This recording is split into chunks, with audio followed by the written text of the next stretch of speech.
এখানে 4 পিস পাকা রুই মাছ নিয়ে নিয়েছি। নুন, হলুদ, সর্ষের তেল মাখিয়ে নেব।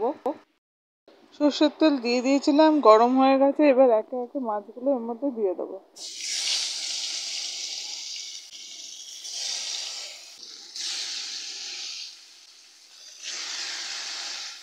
মাছগুলোকে ভেজে নেব।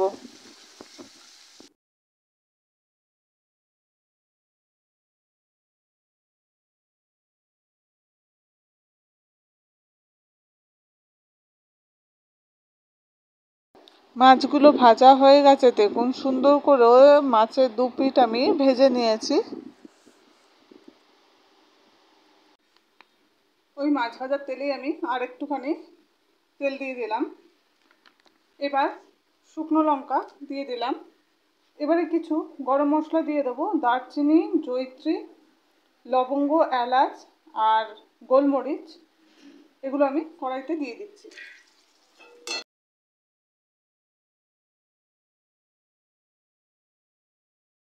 গরম মশলাগুলো থেকে যখন সুন্দর গন্ধ বেরোতে শুরু করে দিয়েছে, তখন আমি গোটা জিরেটা দিয়ে দিলাম। এবারে পেঁয়াজ কুচি দিয়ে দিচ্ছি।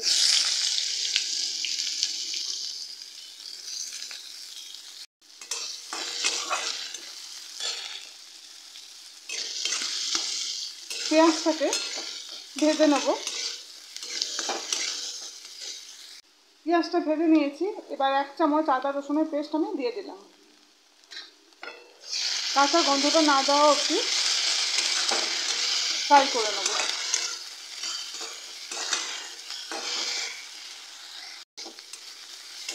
আদা রসুনের কাঁচা গন্ধটা চলে গেছে।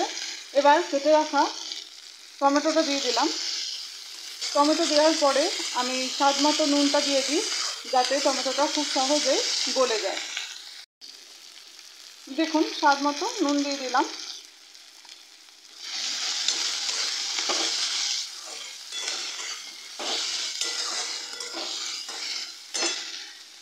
এর মধ্যে আমি কাঁচা লঙ্কা চিড়ে দিয়ে দিচ্ছি।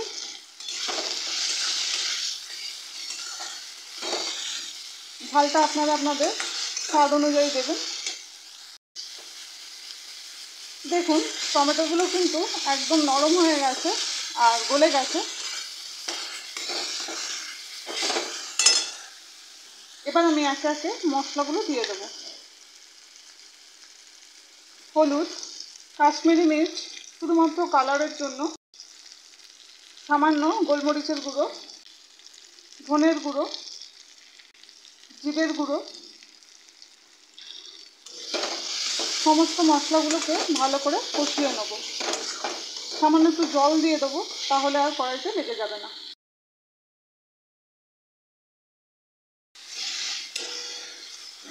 খুব ভালো করে মশলাটাকে কষিয়ে নিতে হবে। যত মশলা কষাবেন তত খেতে ভালো হয় তরকারিটা বা যে কোনো সবজি।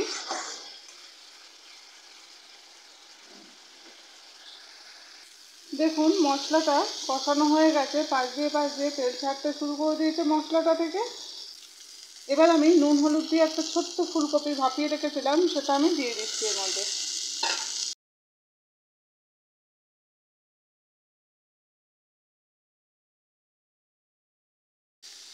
সামান্য একটু জল দিয়ে দিলাম।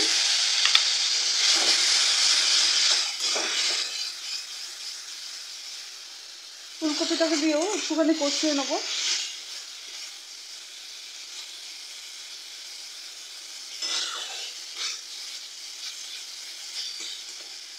ফুলকপিটা দিয়ে মশলাটাকে কষানো হয়ে গেছে। এবার সেদ্ধ করে রাখা আলুটা আমি এর মধ্যে দিয়ে দিলাম।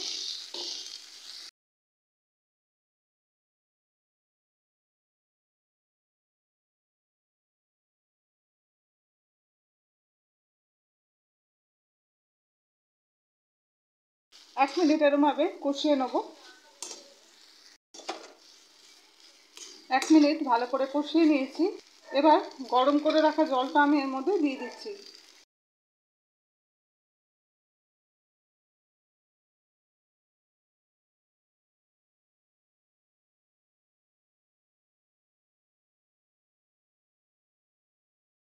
এবারে ঢাকা দিয়ে দিচ্ছি। ফুটে উঠলে ঢাকাটা সরিয়ে নেব।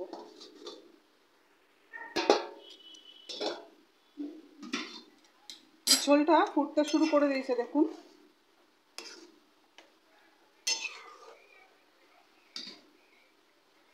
এবার আমি ভেজে রাখা মাছটা আমি এর মধ্যে দিয়ে দিচ্ছি।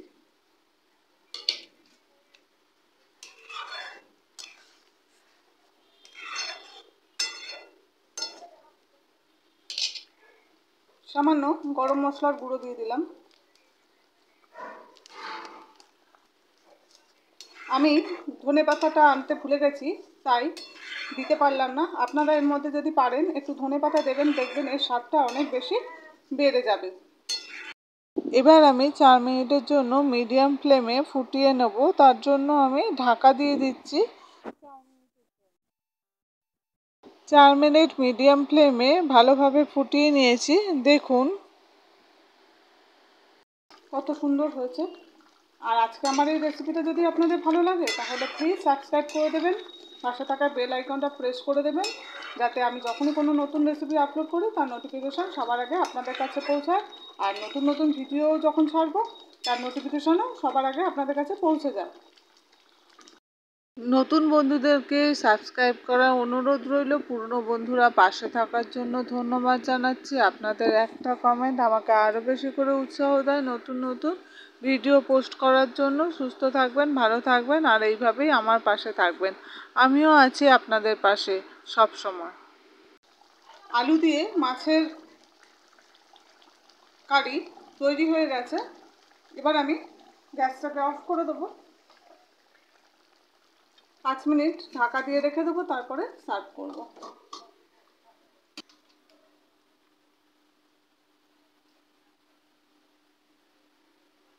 এইভাবে একবার মাছের কারি বানিয়ে দেখবেন, বাচ্চা থেকে বড় প্রত্যেকেই পছন্দ করবে।